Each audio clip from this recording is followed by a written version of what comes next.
Tagline dari DPPKB itu adalah Bangga Kencana. Keluarga itu ada 8 fungsi keluarga.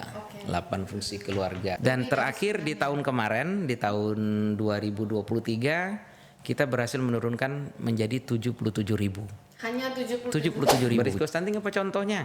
Ada bapak yang di rumahnya masih ngerokok. Itu termasuk keluarga berisiko stunting. Oh, jadi kalau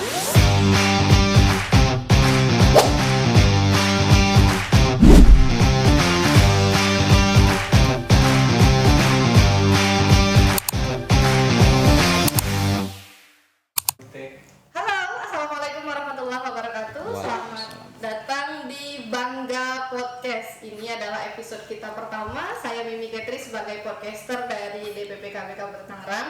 Tamu kali ini berhubung ini episode pertama, yang terhormat Bapak Kepala Dinas DPPKB. Selamat siang. Siang. Ini Pak Hendra Tarmizi yang memang yang paling menginisiasi adanya program-program di DPPKB, benar Pak ya? Terima kasih. Pak, sehat hari ini? Alhamdulillah sehat Mbak Mimi. Perjalanan tadi kantor ke rumah ke kantor?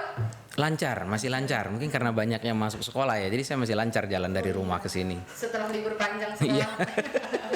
Oke, Pak, hari ini kita podcast pertama kali, kemudian episode pertama, dan temanya tentang Hari Keluarga Nasional. Ini berhubung Hari Keluarga Nasional secara gambaran umum, kenapa Hari Keluarga ini diperingati? Karena kan bisa dibilang Hari Ibu, Hari Ayah, kemudian Hari Keluarga. Nah, ini seperti apa kalau pandangan Pak Hendra? Silakan Pak. Terima kasih Mbak Mimi. Jadi perlu kita ketahui memang tagline dari DPPKB itu adalah Bangga Kencana, di mana bangga itu adalah pembangunan keluarga. Makanya waktu dari tahun 1975 Harganas atau Hari Keluarga Nasional ini sudah diperingati Mbak Mimi. Jadi sudah diperingati, kemudian juga sampai sekarang nih di Hari Harganas yang ke-31 pada tanggal 29 Juni kita adakan di Semarang tingkat nasional. Kemudian di Provinsi Banten dilanjutkan, dan nanti di tanggal 18 Juli hari Kamis besok kita akan memperingati Hari Keluarga Nasional tingkat Kabupaten Tangerang. Tujuan kita memperingati Harganas ini agar semua orang ingat bahwa suatu negara, suatu masyarakat, suatu penduduk asalnya semuanya ada dari keluarga-keluarga. Keluarga itu terdiri dari ayah, ibu, anak yang semuanya harus berkualitas. Kalau semuanya berkualitas, keluarga pasti berkualitas, kedepannya semua masyarakat pasti akan berkualitas, akibatnya juga negara kita akan menjadi negara yang berkualitas. Kalau kita bicara kualitas, arti tolak ukur keluarga yang berkualitas versi DPPKB itu seperti apa Pak? Keluarga itu ada 8 fungsi keluarga. 8 Oke. fungsi keluarga. Yang pertama contohnya fungsi keagamaan. Artinya di keluarga itu sudah harus menerapkan fungsi-fungsi keagamaan walaupun itu bukan tupoksinya DPPKB. Tapi kita mengkoordinasikan kegiatan-kegiatan yang berhubungan dengan keagamaan. Yang contoh yang kedua, fungsi pendidikan. Nah, walaupun kita punya dinas pendidikan, tapi DPPKB punya tugas mengkoordinasikan kegiatan-kegiatan pendidikan dan menyajikan data-data tentang kependidikan di Kabupaten Tangerang kepada dinas terkait, kepada pimpinan kita di Kabupaten Tangerang, sehingga nanti kita berharap dengan data yang kita berikan, maka program pembangunan di bidang pendidikan juga termasuk di dalam keluarga itu sendiri akan tercapai dengan baik. Itu satu, ada dua, dia ada 8. Nanti juga yang ketiga mungkin di ekonomi, di kesejahteraan, di perlindungan, kemudian juga di di perlindungan termasuk tuh adanya jaminan kesehatan contohnya. Jadi berapa persen jam kesdah kita misalnya, atau jaminan cakupan pelayanan kesehatan itu tugasnya dinas kesehatan. Tapi kita DPPKB punya tugas untuk itu, mengkoordinasikan itu. Berat juga tanggung jawabnya ya Pak? Sangat berat. Luar biasa mencakup keseluruhan. Iya, betul. Pak, kalau kita bicara kualitas, otomatis ada tantangan juga DPPKB, seperti ada kendala pasti di lapangan seperti apa. Yang paling umum dihadapi DPPKB, kendalanya seperti apa Pak? Umumnya kendala terkait pembangunan keluarga ini paling utama itu mungkin berasal dari rendahnya SDM kita. Balik-balik tadi ke tingkat pendidikan. Kemudian juga mungkin kita dari DPPKB juga mungkin masih kurang sosialisasi terhadap pembangunan keluarga ini. Makanya kita berharap nih dengan podcast kita, kemudian kegiatan sosialisasi yang lain, kita berharap nanti pembangunan keluarga ini di Kabupaten Tangerang akan tersosialisasi dengan baik, sehingga nanti akan mudah kita untuk masuk ke dalam proses pembangunan keluarga yang terdiri dari 8 fungsi keluarga tadi.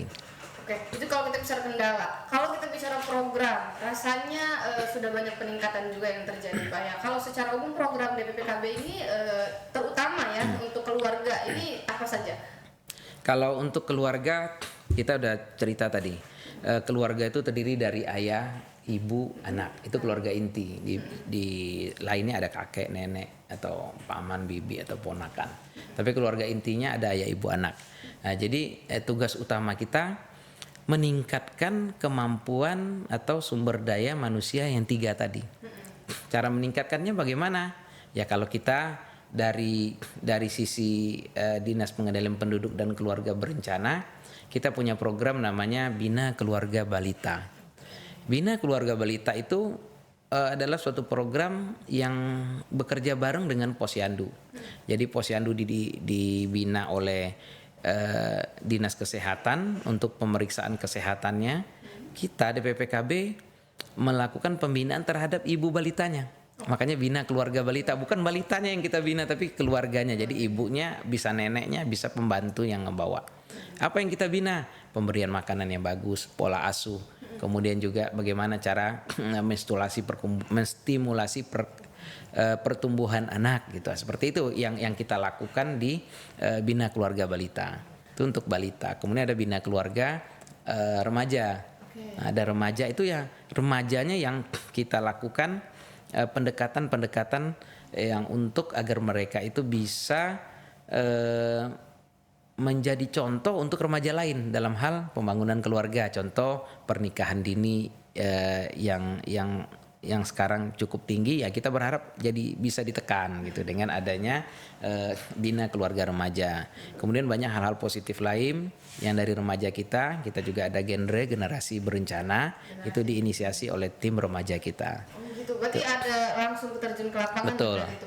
Untuk apa tadi sosialisasi juga langsung turun ke lapangan atau fokus di sosial media atau gimana Pak? Jadi sosialisasi itu kita kan punya tim, kemudian kita punya kader di lapangan. Nah, jadi langsung ada yang turun ke lapangan, juga kita barengin dengan media seperti yang saat ini. Tujuannya untuk supaya berkualitas tadi Pak ya. Betul.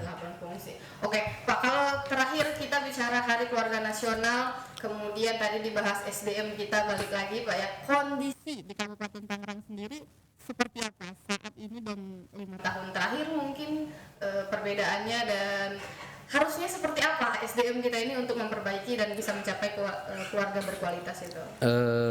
Terlalu luas kalau kita ngomongin keluarga, tapi yang jelas intinya ada di stunting. Kita kemarin kan ada program prioritas nasional.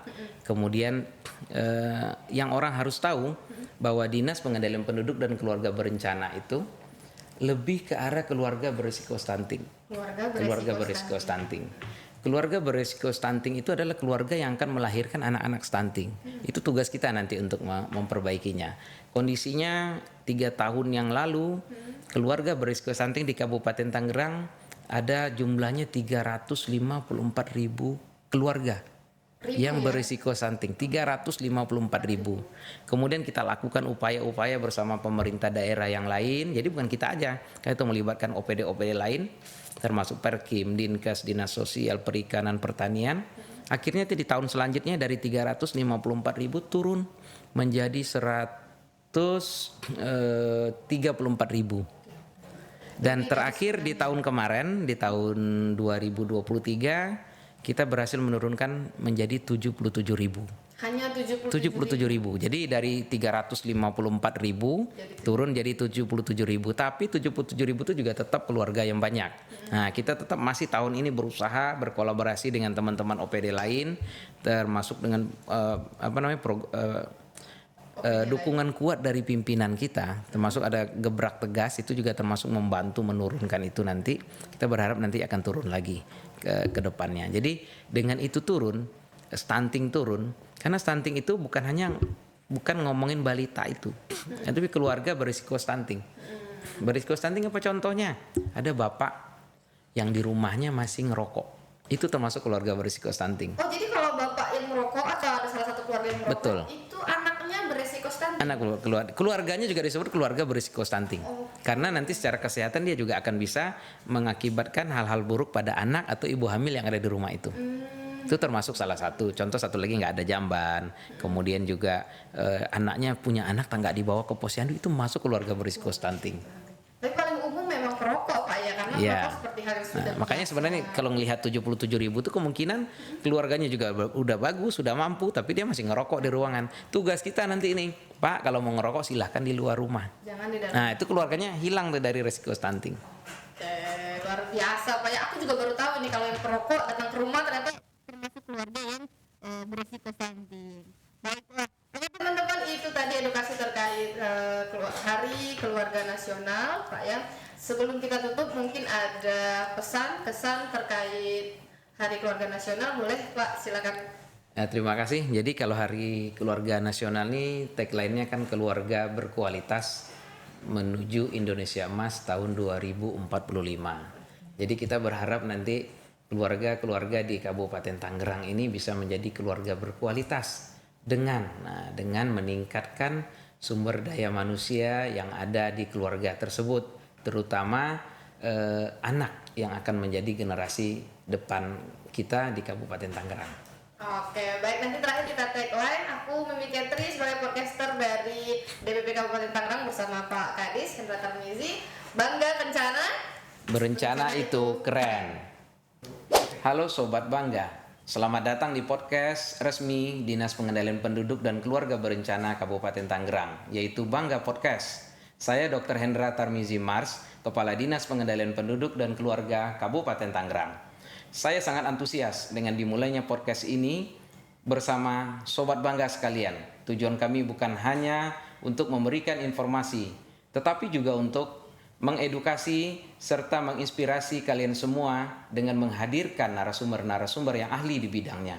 Dengan kolaborasi dan dukungan Sobat Bangga, kami yakin kita dapat mencapai perubahan positif yang signifikan dalam upaya meningkatkan kualitas hidup masyarakat Kabupaten Tangerang.